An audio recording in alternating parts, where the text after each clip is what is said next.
Great. So, morning, everybody. Welcome to today's FDEA Market Insight webinar, which is one we've been keen to run for quite some time, and we're delighted that our FDEA in-market member, Clatu, has been able to join us to give us their insights into the markets in Germany, Austria and Switzerland, which I know is a market that often comes up in conversation, and I think we even touched on it in our member meetup last Friday.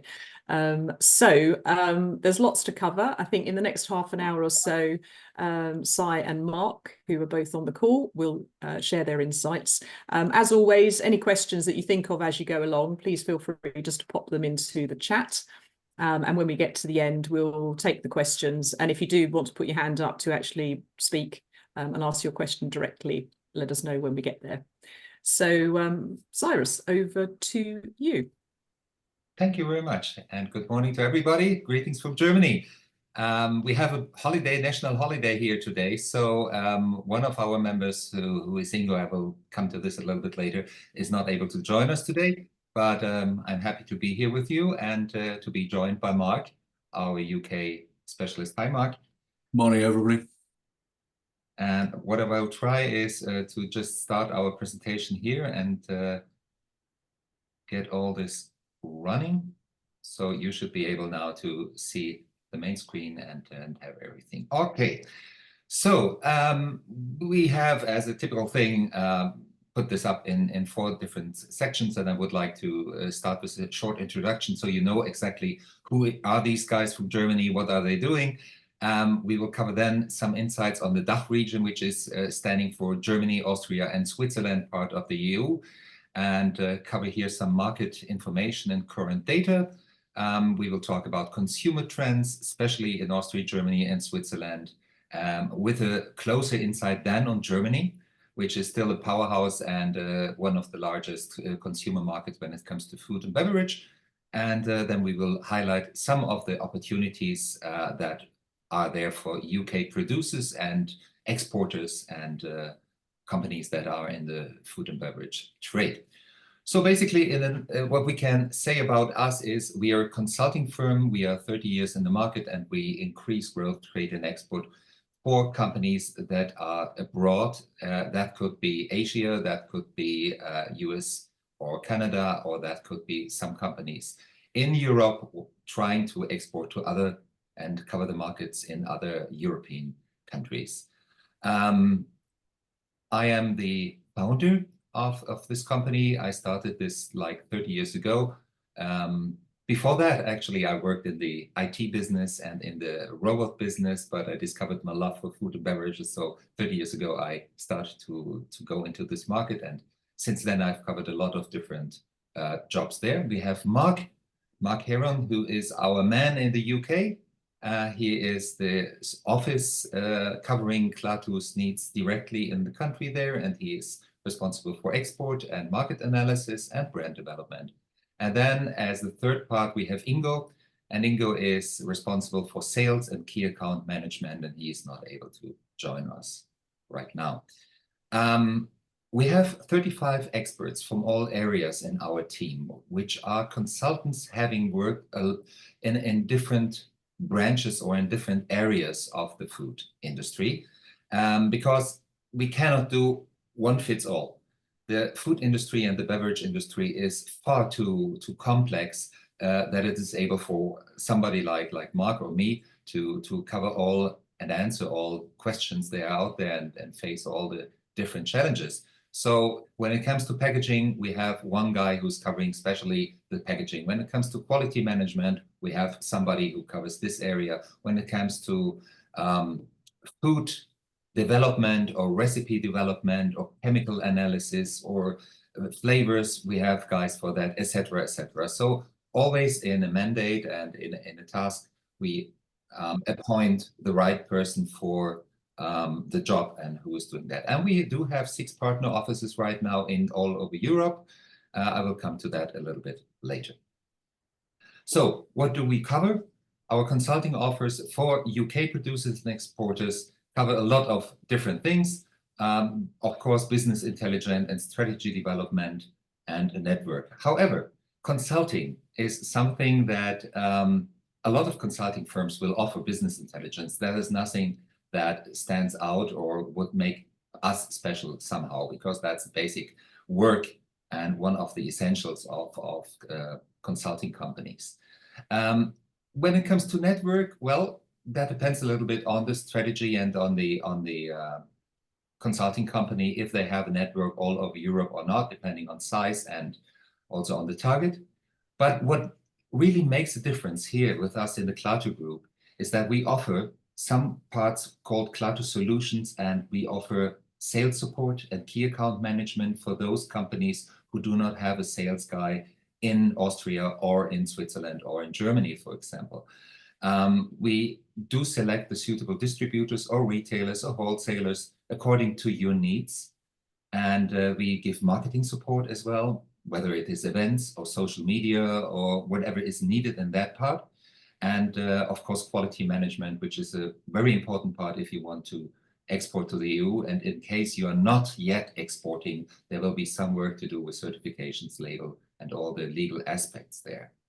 And then, of course, there is a monitoring compliance with targets and deadlines. That means we do not just give advice, or we do not just give you addresses or offer some help, consulting work. We are on the project until really the task is done and until the results are there. So we stay on board with you and really try to solve the problem or get you into the market and see that we can be there. You can say we open doors to you. And one of the things which I just mentioned is that we do have offices all over Europe. So whether you're a producer in the UK or you import merchandise from some other countries and import stuff which you relabel and then want to export, well, that we can help you in all these countries. We do have partners here in Germany and in Austria and Switzerland offices. We work with friends in France, and we have there a very nice relationship together with Sutralis, the people you know already from other seminars and webinars and maybe from work. So in the Netherlands, we have an office, and we are just opening up now an office in Spain and in Portugal. So these markets are also very interesting, and also Scandinavia is on our to-do list for the next couple of months, where we have a lot of trade interest. Who are our customers? It's the entire bouquet of flowers of whatever is in the food business. It's the producers, it's the manufacturers, it's the engineering companies, it's the retailers and the farming, depending really on the work and the challenges they are facing right now. For example, AI, artificial intelligence and digitalizations are very, very important. And mostly every one of this client list needs help in regards to that. Okay. I think that's enough about us, and we should hit the numbers a little bit and go more into detail when it comes to the DACH region. That's why you're here and where you want to have the market overview. So this will be done by Mark, and well, over to you, Mark. Thank you. Could you? Yeah, that's fine. Yeah, so I'm going to cover 5 topics this morning. Look at the development of UK trade in general since Brexit. It's obviously quite an important topic at the moment. Then go more specifically into the export sales of UK food and drink products in 2023. Have a look at some of the numbers. I want to talk specifically, obviously, about the DACH region, which we consider to be the largest homogeneous export region in the EU, although we always have to qualify that by saying Switzerland's not actually in the EU. Switzerland's outside the EU, but has close trade agreements with the EU, which means that effectively for UK companies, it's the same as exporting to the EU. Then I want to talk a little bit about the main market, which is obviously Germany, with 83 million consumers, and talk about how consumer confidence and retail sales are developing in Germany currently. And then finally, some of the consumer trends in the region, which will obviously have an important impact on which products are suitable for export and which less suitable. So I wanted to start just by looking at the general development of our trade with the EU as a percentage of total trade since Brexit. What's really interesting here is that if you look at the uptick in 2023, particularly goods rather than services, it goes completely against most of the sort of received wisdom prior to Brexit. If you look at the OBR forecasts, they were forecasting, you know, massive decline in EU trade, particularly in goods rather than services. But what's actually happened in 23 is that our ties with the EU are starting to look actually much stronger than our ties with the rest of the world. So the rest of the world trade has declined at the same time that the EU trade with the UK has grown.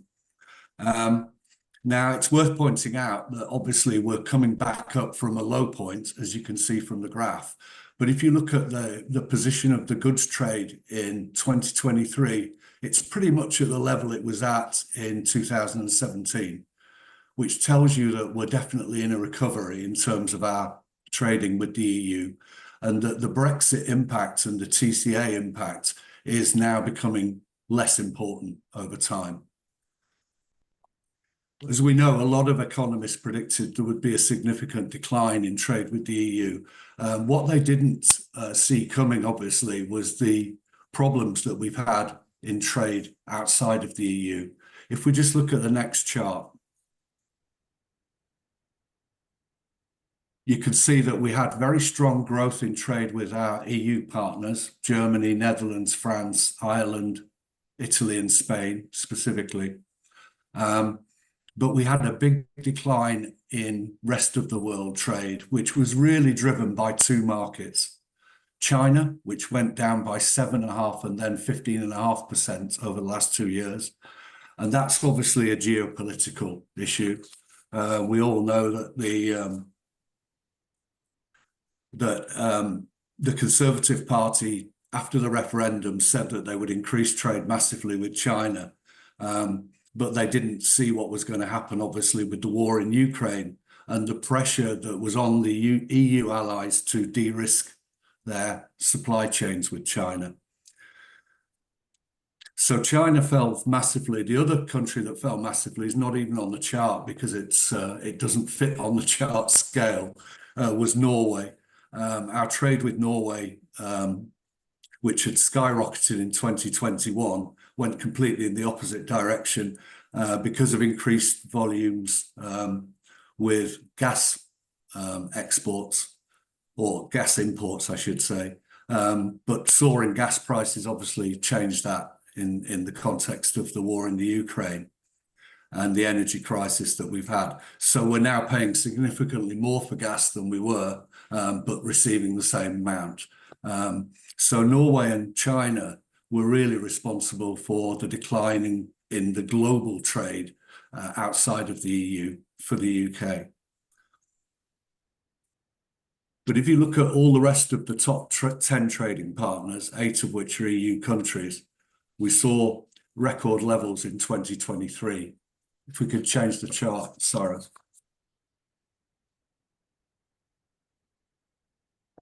So this shows specifically our food and drink export sales in 2023 by destination.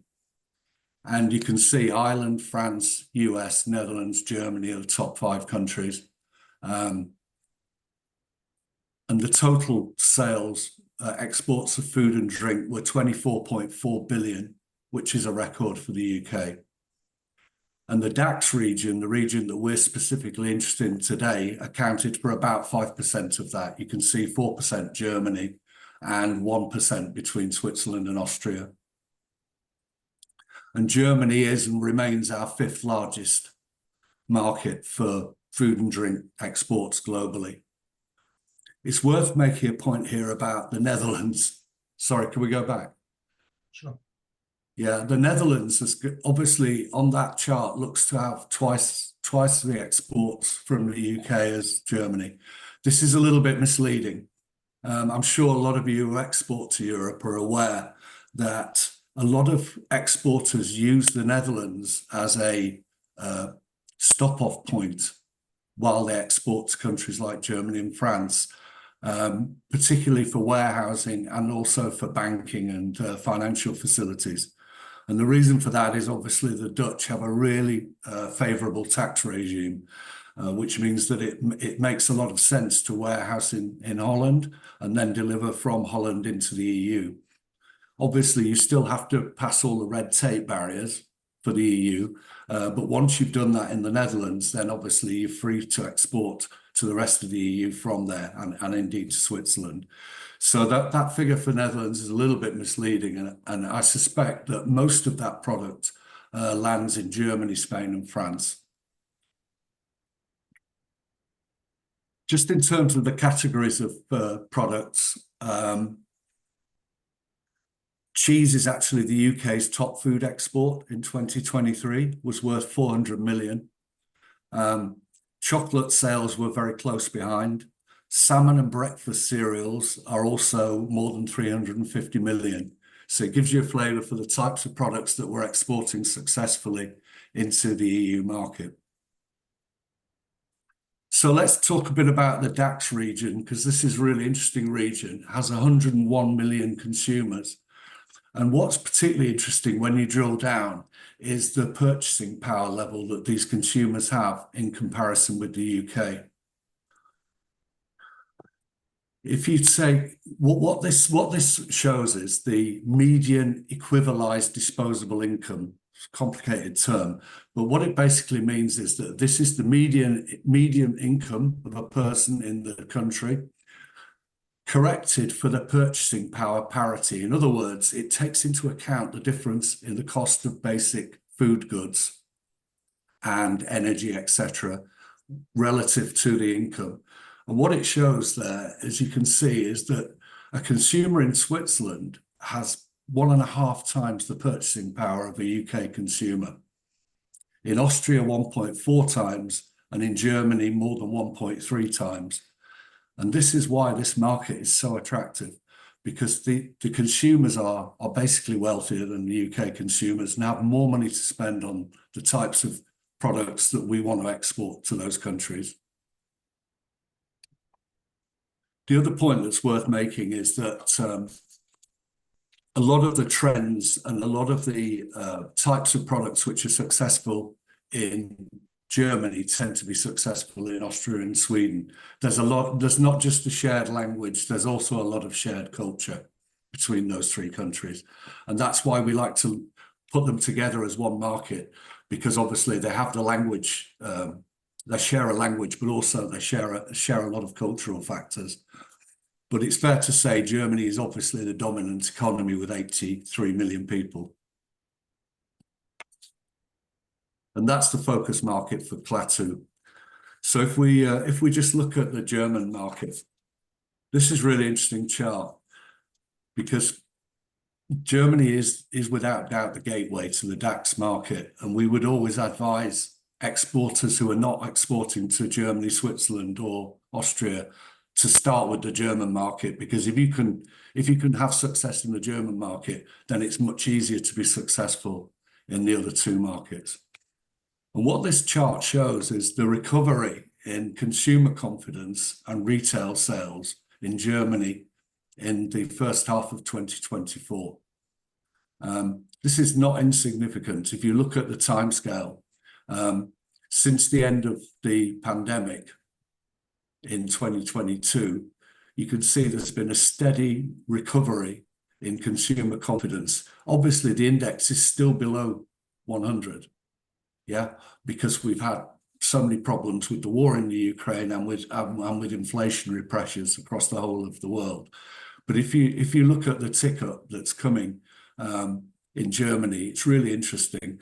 And similarly, retail sales index is finally growing again after 2 years of stagnation.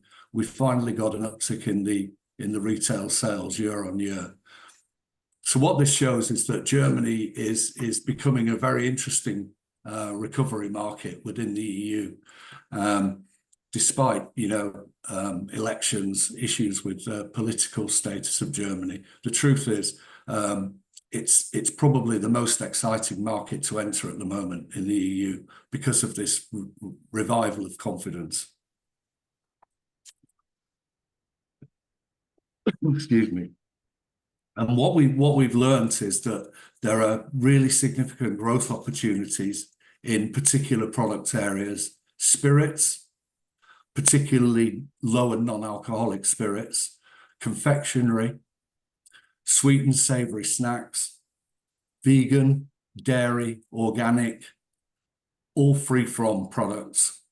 And generally, there's a very positive outlook in Germany towards products that are produced in the UK. They have an understanding, the consumers, that our food standards are high in the UK, and therefore they have a very positive disposition towards our products.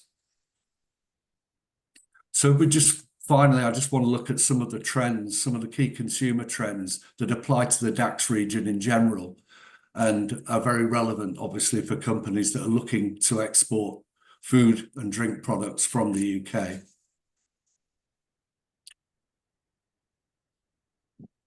These won't come as a big surprise, because I think a lot of these apply to Europe in general, not just Germany or the DAX region. They apply also in France significantly, and probably slightly less so in Spain and Italy. But we've got obviously a massively increasing environmental awareness, and that is affecting purchasing. And what we're seeing in Germany particularly is really significantly increased sales of sustainable, in inverted commas, and organic food and drinks. We're also seeing an increasing desire to consume healthy foods and drinks, just like the UK. And there are significant increases in sales of what we call low-no sugar, salt, and alcohol products. I think this sort of movement against alcohol is quite interesting from a UK perspective. I lived in Germany in the early 2000s, and at that time there was no such thing as no alcohol beer in the UK, but in Germany it was already quite popular, what they called 0.0% alcohol. And it's really interesting, in the last year you've seen these 0% alcohol beers arriving in pubs and bars in the UK. And I think that's a trend which is obviously going to increase as people feel the pressure to consume more healthy options. Obviously, like the rest of Europe, Germany and the DAX region still have pressure on household incomes, although, as we saw, they start from a better spot than we do, to be fair.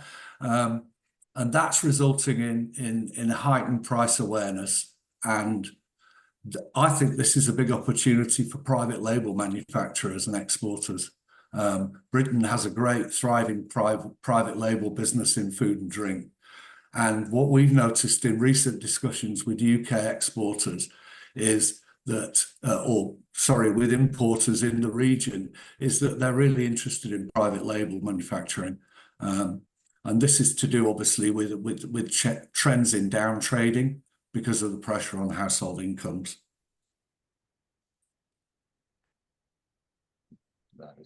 On a similar note, obviously, we're seeing much bigger pressure on price and promotion opportunities. And this has had an interesting effect in the German retail market, because it's leading to quite a lot of brand switching and a reduction in brand loyalty. So that discounters are like, as in the UK, we're seeing with Aldi and Lidl, thank you. Yeah. Sorry, they haven't got a Lidl around here, I'm afraid. Yeah, Aldi and Lidl, we're seeing a switch of consumers going towards more heavily discounted food and drink products. That's a trend across Europe. And I suppose that'll only decrease once inflation's really under control. Finally, this is also an interesting trend, but not a surprising one, is that products are increasingly being purchased in store. It's obvious that when the COVID pandemic passed, if you like, if I can use that term, there was a shift away from buying online back towards bricks and mortar retail. And that trend is exactly the same in the DAX region. there's been a significant shift away from omni-channel food and drinks purchasing and back into classical retail. And those channels obviously represent the strongest opportunity for any UK food and drink manufacturer. So that's really my background, and I just want to pass on now to Cyriakos, who's going to talk a bit more about the structure and the opportunity within Germany, which is obviously the lead market in that region. Thanks for listening. Thank you, Mark. I think these numbers are really, well, interesting, but they're accurate and very present from this year. Just to wrap up and give you the data, this is something you will find in the PDF version then as well, just to have the current data and the numbers here. Germans spend monthly 200 to 230 euros per person. So that means 400 to 500 euros per household, two-person household on food and beverages, which is significant to understand in relation to Austria, Switzerland, France, these markets, and it's quite similar. It's maybe 20, 30 euros more or less in the countries, but that's the average we have in Germany. The self-sufficiency rate for food in Germany is 80% around, which means 20% has to be imported. And that comes to a big array of different food and beverage products. The largest channel here in Germany for retail and for food in general distribution are the discounters, which make 46%, the supermarkets, approximately at the same size, a little less, and the hypermarkets and small grocery stores and fine food stores that make about 12%. As Mark already pointed out, we have a similar situation like you probably in the UK. When it comes to dairy products, we are looking for alternative products and in meat substitutes as well. The last current number I have on the region sector is that around 5 to 6% of the population here, especially Gen Z, is on the region idea and giving much importance on that. And the fastest growing product categories are snacks, still bread, quite interesting because we had so many bakeries here in Germany and we're quite famous for beer, bakery and sausages. But in the last 5 years, a lot of bakeries have closed shop, and now we are importing a lot of products when it comes to bread and bars and biscuits, and as Mark already pointed out, also cereal products. Spreads, as in France, are very popular when it comes to cheese spreads or vegetable or nut spreads as well. Nuts and seeds are very popular and well seen in all the kitchens here, and the non-alcoholic wine, sparkling and cocktail scene is growing as well. And then there is one last thing, that is the interest for private label products. It's growing strong. Supermarkets and discounters are trying to offer their own brands there in order not to be so much depending on the producers. And if you are able to offer some private label on the products you are producing or you are importing and re-exporting, that would be very interesting here for a lot of companies and the retail channels. Of course, the sales structures here are very high developed. The sustainability wrap-up is the same Mark just pointed out.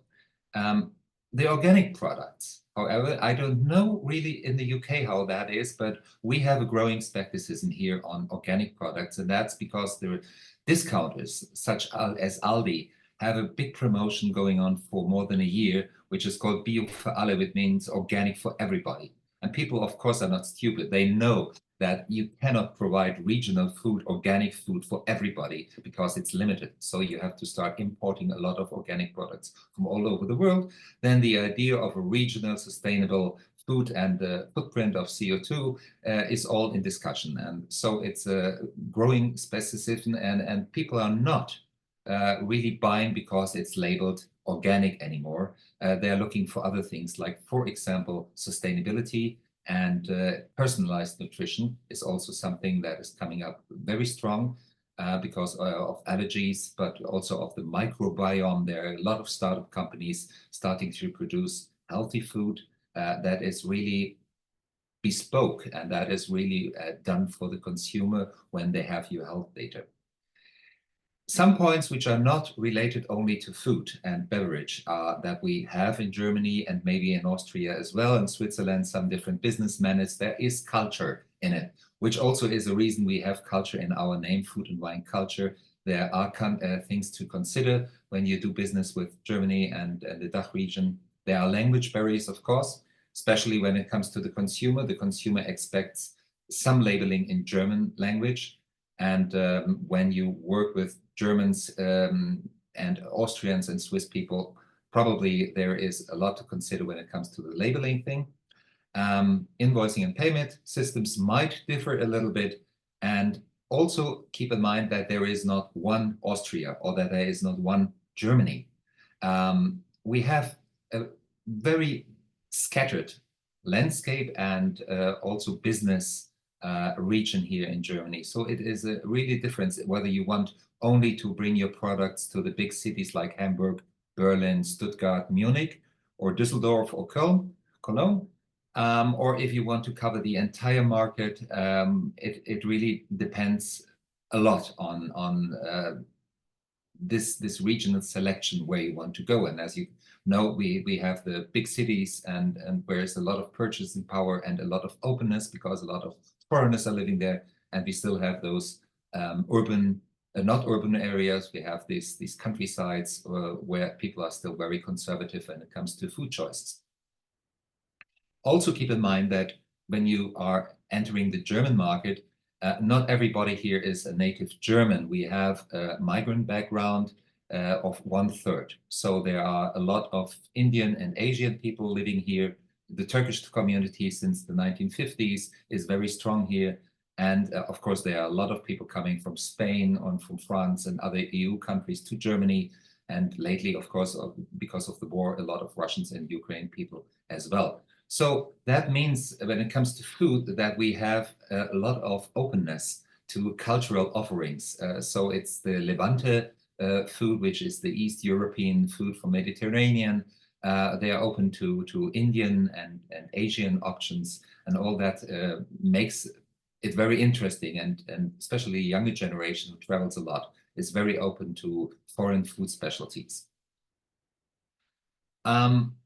Opportunities for producers that are coming from the UK have one thing to bear in mind, which is that the markets here are very saturated.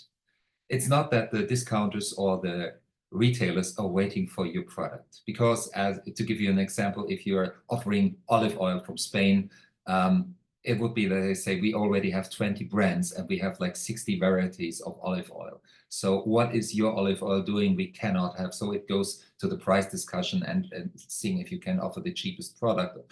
The same happens with bread or with cookies. The shelves are full really in everything. So you have to find opportunities, and those are with fresh and healthy foods. Everything that offers some health benefit, added value, vitamins, etc., is very much in trend. Of course, milk alternative products and meat substitutes are very trendy right now. On-the-go products and snacks. If you walk here, the streets in the big cities, you will mostly see on every street, everybody is grabbing some food and eating on the run. So for everything that offers easy to eat and easy to consume drink or food is welcome. And treats, especially when it comes to chocolate, cookies, frozen desserts like frozen cheesecake or pastries are always on and always welcome. And we see a new trend rising right now, which is sparkling wine from the UK and non-alcoholic cocktails. So whether it's this gin-based or whiskey-based and it has no alcohol, and especially the interest in the wine segment, wine connoisseurs are looking for new experiences, and sparkling wine from the UK is quite interesting and right now promoted in some of the wine distributors. Have a focus, keep a focus on high quality, on competitive pricing, and it's also important to have, and I think Jade from Sutralis mentioned that as well last week, it's necessary to offer a compelling story about your products. The storytelling is essential with provenance. What makes your product so singular and appealing? And of course, there are also the standards of certifications you have to apply and get through the red tape. So you might ask, why should we hire a consultant? It's not necessary really to have a consultant to do this work for us. Well, it depends. Of course, you do not need a consultant if you already have an export office in France or in Germany or in some of the EU countries or in Holland probably. And you don't need a consultant as our company if you're called by one of the big distributors that would say, we've seen your product in a shelf in a supermarket at Tesco's in England, and we would love to have this product here in our market. In this case, you don't really have to do all this, but this is seldom the case. It will happen that you will have to choose and get to one of the channels there and offer your product here. And so you have the discount area. I put out just the names, which are quite commonly known, with the current number of stores they have in Germany. Of course, you have the retail stores, which Edeka, Rewe, and Kaufland are the largest. Some of the organic stores as well, which are growing. The cash and carry and wholesalers, which are interesting if you offer on a large scale your products and not in private packaging or for the private consumer. E-commerce, of course, is growing. It is still a lot to do on this. When you go to Asia or to the United States, e-commerce and delivery is stronger, but it's growing. And it's definitely something you should consider. And depending on your product, it probably would be a good idea not only to target those different channels, but for example, if you have an alcoholic brand, or if you have spirits, or if you have wine products, it might be a good idea to start first at the HoReCa market, so at the hotel, restaurant, and catering, or at the out-of-home market. So probably to bring your wine or your whatever it is, beverage product to a bar in a hotel or in restaurant chains, and it is seen there, it could start to get a demand also for the people want to buy it, and so they will be looking for it in the retail stores and try to buy it. So it might be a good idea to open this back door and get to the HoReCa sector first. Whatever you choose to do and wherever you want to see your product, there is a lot to do, and this to-do list we have written it down for you so you can check a little bit whether it is something you have already or you have to do. Like, of course, a market analysis. You have to understand your competitors, and you have to do the quality management, the adaptations to certification and to packaging rules, etc. You need to have somebody who speaks German. It's not for, especially the consumers, they want somebody to knock on their door in order that in case they have questions and they have complaints. So some office or some possibility for them to contact in our language is important. If you go to the retail stores or the discounters, there is some routine you have to do. You need something which is called order lists from the headquarters, and you need central listings. It's a huge process, and we can help you with this, of course. You need material, marketing material and storytelling, whether it's digital or in print, in German language. And as Mark already mentioned, you need an EU warehouse, which probably would be a good idea to set up in Holland. And then, of course, there are store visits and to choose where you want to go, because the decision in the beginning, whether you want to start with retail or with discount, makes a huge difference because of the margins they are operating with and the price discussion. If you start with discount, it will be very difficult later on to go to the retail stores, which is natural. So you have to make in the beginning a very clear decision and strategy where you want to cover that. So in a nutshell, business is complicated, not only in the UK, but also here in Europe. And I think it is complex. It is a market entry is a complex thing. Besides to the things Mark and I mentioned, there are these supply chain pressures we see right now, especially with Ukraine and wheat. There are labor shortages. I don't know where all the people have gone after COVID, but we have a lot of shortages when it comes to gastronomy, to restaurants, to supermarkets, to cashiers. nobody is there anymore, and they try to automate the process in huge scales. But this is something which makes our work really difficult. Energy crisis and inflation, the sustainable circular economy is demanding, digital transformation is demanding. Then we have this paradigm shift among consumers, because Gen Y and Z are raising when it comes to consumer force and purchasing power, and they have different behaviors and very different preferences on that. So that's the new eating habits and health consciousness we mentioned already a lot, plus all the effects from the post-pandemic and the current wars we have, of course. So all these complex things are there, and the answers to these challenges are complex as well. So what can we do here to answer the question, what can a consultant do for you? Well, I think consulting should not intimidate and make it more complicated, or just shift the complication to another point, but it should be inclusive, it should be solution-oriented, and it should be useful for you. So that is what we try to offer here, and we just don't give only advice. What we try to do here is to give a positive impact and to make it easy for you to enter those markets, whether this is expanding opportunities, promoting change in your company, give you a perspective from the outside, because maybe you have a tunnel view in your company, give you fresh insights here, and some really relevant market and country expertise, because we have those offices and partner offices in all the countries in the language you need. So basically, that is what we can offer, and what I think is important if you want to enter the markets. And that's what we do here at Clatu Consulting. So any questions there might be, I think now is the time to just fire away. And if you have later on questions, you can contact us here. These slides will be, of course, be made available by the FDEA, where you have our direct contact numbers for Mark and myself. You can visit our website directly here by the code, and you can visit us if you're going to Cial in 2 weeks in Paris. You can meet us there. Just contact Mark for a date, and we are a couple of days on Cial and would be delighted to meet you there. Or if not, you can, of course, download this presentation here as well. And that's basically it for the moment. That's great. Thank you so much, both Mark and Si. That was really, really insightful, and I think really demonstrated your expertise and brought the market to life. I think your stat about 5% of all exports going to the region is sort of sticks home. That's a big percentage. So yeah, really, really good to hear. Yeah, so now those of you that have a question, either pop your hand up and we can pass the mic to you, or put it in the chat. I can see there's one there already from Alex about the trends that you mentioned in confectionery, and trying to get a little bit of insight from you as to what you think is driving that, particularly in the chocolate sector.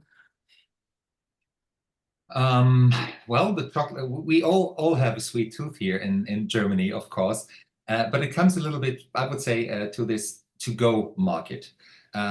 Chocolate and confectionery, of course, is something that always has been in demand, and people are looking for new tastes and new different savory experiences.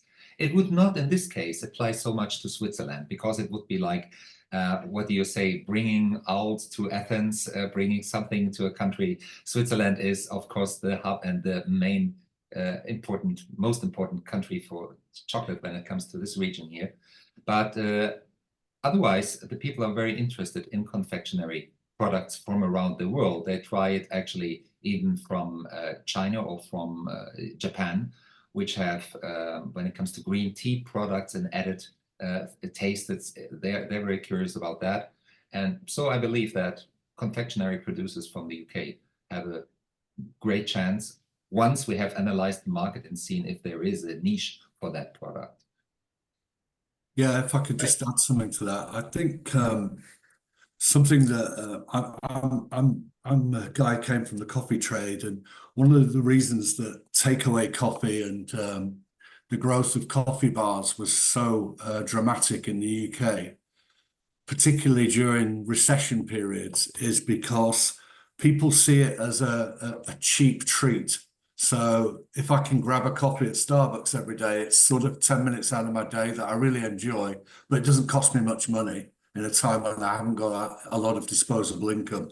And I think that the trend with chocolate products is the same.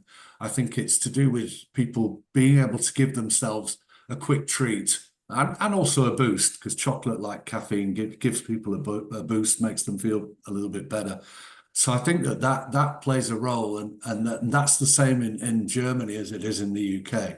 I think that's with different brands. The coffee shops here are named different. We don't have Costa here in Germany, at least not, maybe only in Berlin, but in the rest of the country we don't. So we have different chains with different names, like, for example, Coffee Fellows. But if you go to a store like this, it would be like a Costa or similar coffee shop, and you see there just a display with a lot of chocolate offerings and confectionery offerings, and this is growing. Good, very helpful. Yeah. And I think, I mean, I don't know if it's still the case, but I know Fisherman's Friend was the UK's single item that was most exported to Germany. And it's absolutely everywhere, isn't it, when you go in Germany? It's quite amazing. Yeah. A product you only still really see in chemists in the UK is really, really booming in Germany. Yeah, I had a question. Why that was, actually, because, you know, when I lived in Germany, if you were sat in a meeting, and I was working for a big corporation, so there were a lot of big meetings, and about half the people would have a packet of Fisherman's on the table. It's just bizarre. I think I'm sure it must have started as a smoking substitute. You know, people have given up smoking. Yeah. I'm sure it must have been that, because 10 years previous, it would have been, everybody would have had a packet of cigarettes on the table, you know. But yeah, I could never work out quite why Fisherman's Friends was so popular in Germany. But you're absolutely right. Yeah, a great success. Yeah, I think they export 99% of what they manufacture, which is quite something. Yeah. Good. Moving on. I had a question about the discounters, and for those that perhaps aren't exporting at the moment, is there scope to leverage UK contacts in that space? Do they talk to each other? You know, if someone here is supplying Aldi or Lidl in the UK, is that an advantage when it comes to opening up the DAX markets? I would say an advantage, yes, in the sense of as a reference. Normally, especially when it comes to the large discounter names like Aldi and Lidl, of course, they know what all the partners in the countries are doing, and they have the contacts, but they would not recommend a product because it's listed in the UK and say, okay, can we take this product here to Germany or to Austria? It would help as a reference when you want to get the lists and the listing in this company and saying we are already listed in the UK. So as a reference, it would help, but it would not guarantee market entry. Of course, it's always like a little surplus and a little bit helping in this. Yeah, very good. Any other questions from the floor? I can't see any. If not, I'll ask my other question, which was, I think, Mark, you mentioned that Switzerland is the same as the EU. I was talking to somebody yesterday who was about to agree a contract with a Swiss company, and he was questioning, you know, if he puts termination clauses in, is there anything that's different about Switzerland doing business, or the law in Switzerland that isn't perhaps immediately obvious to people that they could look and should look out for? Nothing that's particularly striking. I mean, obviously they made an agreement with the EU.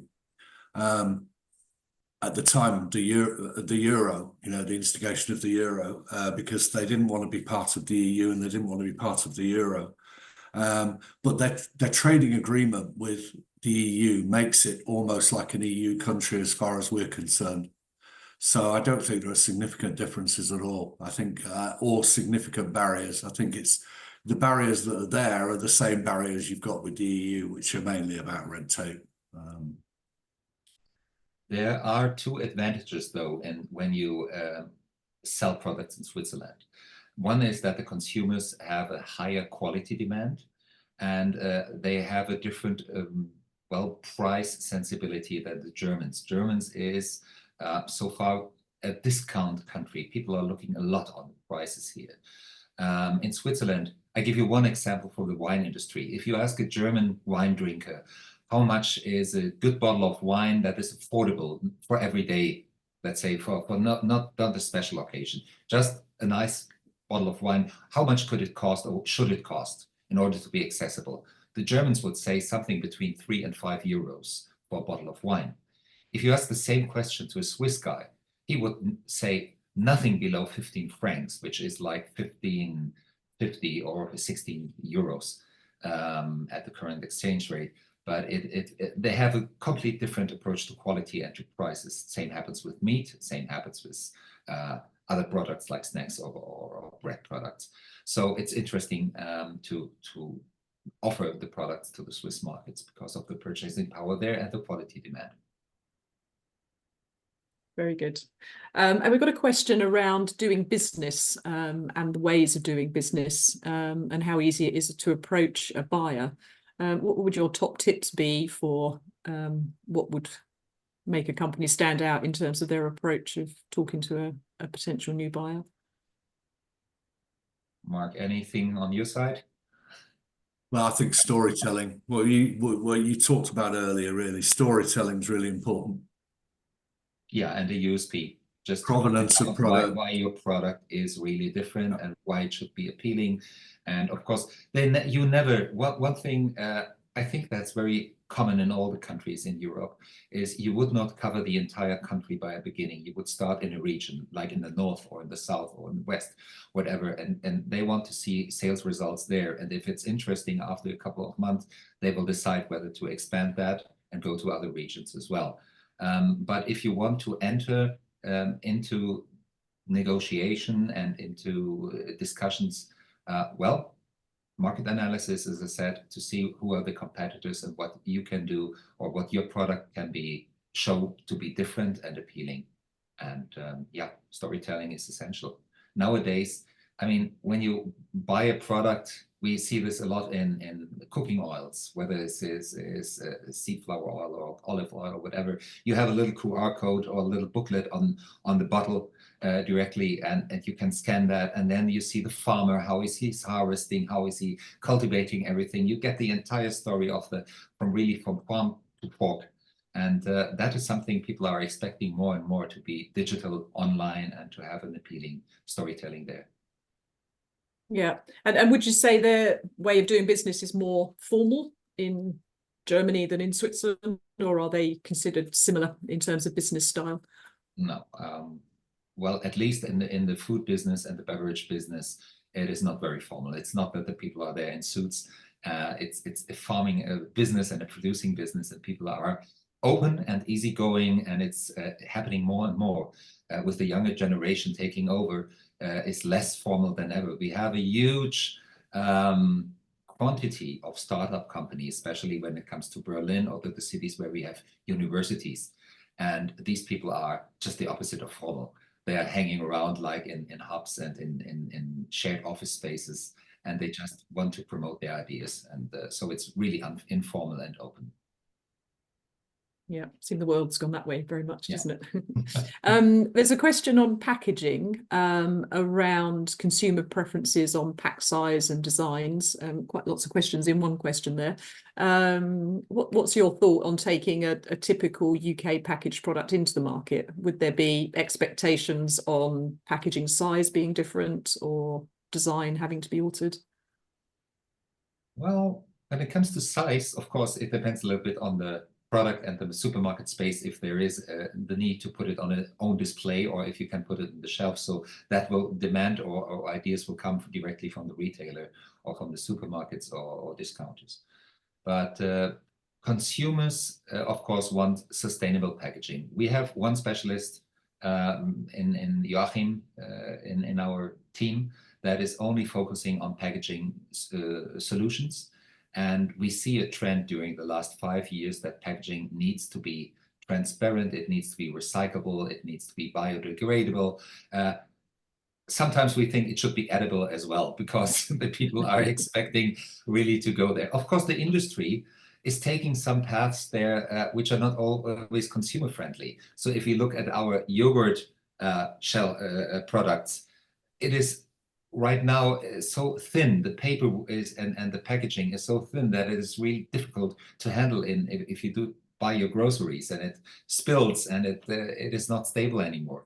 So you have to find a middle way. But things, of course, need to be. We have the system of a green point where it's a recycling thing. People are very keen here to recycle stuff and even separate packaging parts to plastic and metal and glass. And you have to consider that this is an essential, basically. But when it comes to size or form, it depends on the product, of course. Less packaging is more. Yeah, the other point that Alex's question refers to British design, and I'm assuming, Alex, you're referring to aesthetics there rather than Yeah, composition. sorry, that was more like, do we need to change the packaging to the market to make it not look so British, or is the factor that if we have a really British design on there, is that preferable for the market? That's mainly where I was going for that one. Yeah, I think British design is really well thought of in Europe generally, and you know, particularly in Germany. In some ways, we're a little bit ahead, I think, in terms of the way we design things. So I would say that's definitely not a negative; it's more a positive. Yeah, provenance again. It's important to show the culture of your product as well. It would be, in my eyes, it would be a mistake to change the labeling completely and the package design just to adapt to a different market. You're British and you should point that out and do not change the entire packaging just because you're exporting. It's enough if you put it on the backside and just adjust to the norms and the requirements of the EU. Yeah. Okay, thanks.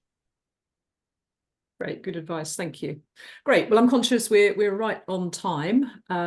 So I think Cyrus and Mark shared their contact details. We will send the presentation round, so there is the slide with that if you didn't make a note of them.